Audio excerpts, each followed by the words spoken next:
দীর্ঘ ১৭ বছর পরে আজ মাকে খুঁজে পেলাম ভিক্ষা দিতে গিয়ে। কাছে গিয়ে মা বলে ডাকতেই মা আমাকে ধাক্কা মেরে মুখ লুকিয়ে দৌড় দেয়। মায়ের এই ধাক্কা মারাতে আমি অনেক দূরে ছিটকে পড়ি। কিন্তু কেন আমাকে ধাক্কা মারলেন? আমি নিলয়, সরকারি একটা ব্যাংকের ম্যানেজার পোস্টে আছি আমি। আমার বাবা, বউ আর ছোট্ট একটা মেয়ে আছে আমার। আমরা সবাই একসাথেই থাকি, কিন্তু একটা শূন্যস্থান হলো আমার মা আমাদের সাথে থাকেন না। আজ আমার ওয়াইফের বার্থডে ছিল, ব্যস্ততার কারণে আমি তাকে খুব একটা সময় দিতে পারি না। আমি যখন খুব ছোট তখন আমার মা আমার বাবা প্রতিদিন ঝগড়া করত। ঝগড়ার এক পর্যায়ে গিয়ে তাদের মারামারি শুরু হয়ে যেত। প্রথম আমার বাবাই আমার মাকে মারতো। মারামারি যখন অতিরিক্ত পর্যায়ে চলে যেত, পরে আমার মাও বাবাকে মারতো। প্রত্যেকটা দিনের রুটিন ছিল তাদের মারামারি ঝগড়া। আমি আজও জানি না আমার বাবা মায়ের ভিতরে সমস্যাটা কি ছিল। প্রত্যেকটা দিন ওরা ঝগড়া মারামারি কেন করত। আমার মনে পড়ে আমার মা যেদিন চলে যায় সেদিন আমার বাবা প্রচুর কান্না করেছিল। একদিন রাতে মা আমাকে কাছে টেনে কোলের ভিতরে নিয়ে ঘুমিয়েছিল। পরের দিন সকালবেলা উঠে শুনি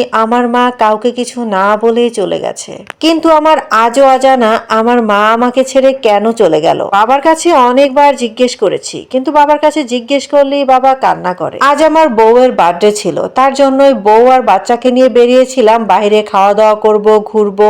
অনেক ঘোরাঘুরি খাওয়া দাওয়ার পরে বাসার দিকে ফিরছিলাম। তখনই আমার বউ ইরা বলে ওঠে, আজকে কয়েকজন ভিক্ষুককে টাকা দিয়ে বাসায় যাব। ইরার এই কথা শুনে আমি মনে মনে ভাবতে লাগলাম, শুধু টাকা নয়, কয়েকটা বিরিয়ানির প্যাকেটও কিনে নিব। টাকার সাথে একটু খাবারও দিয়ে দিব। মোট 10টা বিরিয়ানির প্যাকেট কিনে নিয়েছি। 6-7 জনকে দেওয়ার পরে হঠাৎ করেই আমার একজনের দিকে চোখ পড়ল। খুব অসহায় লাগছিল তাকে। পিছন থেকে দেখে আমি তার কাছে যাই। গিয়ে মুখের দিকে তাকাতেই ছোটবেলায় আমার কাছে থাকা সেই মাটার কথা মনে পড়ে গেল। গভীরভাবে বেশ কিছুক্ষণ তাকিয়ে থাকার পরে আমার মাথায় আসলো, আরে এটা তো আমার মা। হাতটা ধরেই যখন মা মা বলে চিৎকার করলাম, তখন আমার মা মুখ লুকিয়ে দৌড় দিয়ে পালিয়ে যেতে চাইল। আমি পিছন থেকেই হাতটা ধরে জিজ্ঞেস করলাম, মা তুমি আমাকে চিনতে পারোনি? আমি তোমার নিলয় মা। আমার নামটা শুনেও আমার মা মুখ লুকিয়ে পালিয়ে যাবারই চেষ্টা করছে। আমার খুব কষ্ট হচ্ছিল। আমার মা কি আমাকে একদম চিনতে পারেনি? আমার নামটা শুনেও বুঝতে পারেনি আমি তার ছেলে? পরে আমি আমার মাকে জোর করে ধরে বেঁধে বাসায় নিয়ে আসি। আমার বাবার সামনে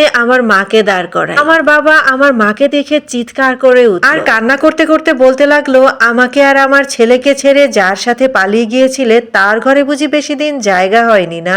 আজ আমি প্রথম জানলাম আমার মা আমাকে ছেড়ে কেন চলে গিয়েছিল। কিন্তু বিশ্বাস করেন, এরকম কথা জানার পরেও আমার মনে একটু কষ্ট হচ্ছিল না, কারণ আজ আমি আমার মাকে ফিরে পেয়েছি। মাঝে মাঝে মনে হতো আমার মা চলে যাবার জন্য হয়তো আমার বাবাই দায়ী, কিন্তু আজ বুঝলাম সব সময় আসলে বাবারা দায়ী হয় না। আমার বাবা হয়তো এ কারণেই আমার মাকে মারতো। এজন্যই আমার মা আমাকে দেখে লজ্জায় মুখ লুকিয়ে পালিয়ে যেতে চাইছিল। হঠাৎ করেই আমার মা আমার বাবার পা দুটো জড়িয়ে কান্না করছে, আমাকে ক্ষমা করে দাও, আমি অনেক বড় একটা ভুল করে ফেলেছি। সবার উদ্দেশ্যেই বলছি, আপনার ভালোবাসার মানুষকে প্লিজ কখনো ঠকাবেন না।